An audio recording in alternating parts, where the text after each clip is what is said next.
can also simulate the ASAv firewalls, which is a Cisco ASAv firewalls, by using some ASAv virtual ASA images.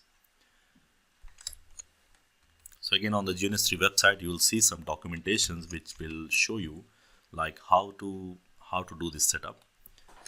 Now in ASAv also you need to have two files. One is the appliance file, so you can download that from the GNS3 website itself from this link. So this is a file, ASAv GNS3 appliance file, and then you also need to have the ASAv images. So again, this is something you can download from the Cisco official website.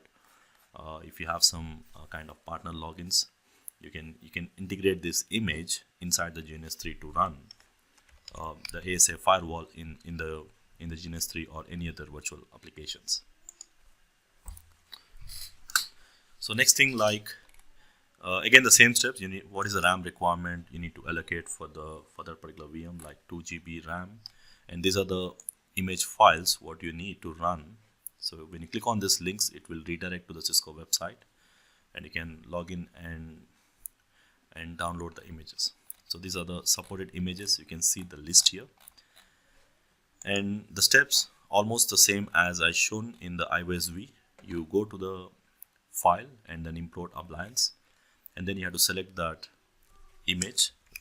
Now this image, again, it has to be the ASAv GNS3 image, the one which we have downloaded. Again, as it is the same steps, so GNS3 have the same steps for ASAv, whether it is L2 or L3 or even for the ASAv. So again, follow the same steps here.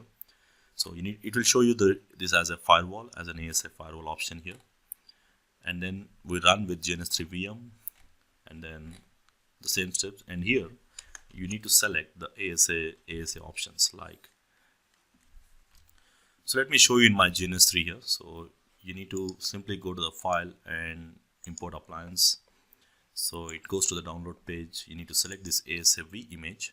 It will show you the ASAv here, and click on next, and it runs only on the VM. So select that option. After that, it will, so it shows that there is some issue with the VM. So let me just quickly fix it. Okay, so you can see my GNS3 is now running, because when I started it was not running, I think. So you can see it says next, and you have a big list of files.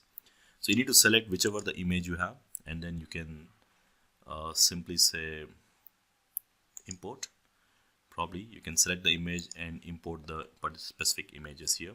Or if you don't have the image, you can, if you have any other version of the images, you need to select the version, and you need to give some name. Let's say I have some version like 9.2, and you can select 9.2, and now you need to upload here. So probably, so you need to select the specific versions, and then you need to either import option will redirect to your computer file, whereas download option will actually redirect to the website, Cisco website, we can say. So once you select this, again the same process, you have to click on next. It takes some time for importing, and then you finish it. And once you are done, probably you will see the ASAv files generally in the list here. So I don't have ASA here, but once it is done, you'll see the ASA files here, and you can drag and drop and then power on the device, and you can connect to the routers, and you can simulate the same way as you did with ASAv or any other devices.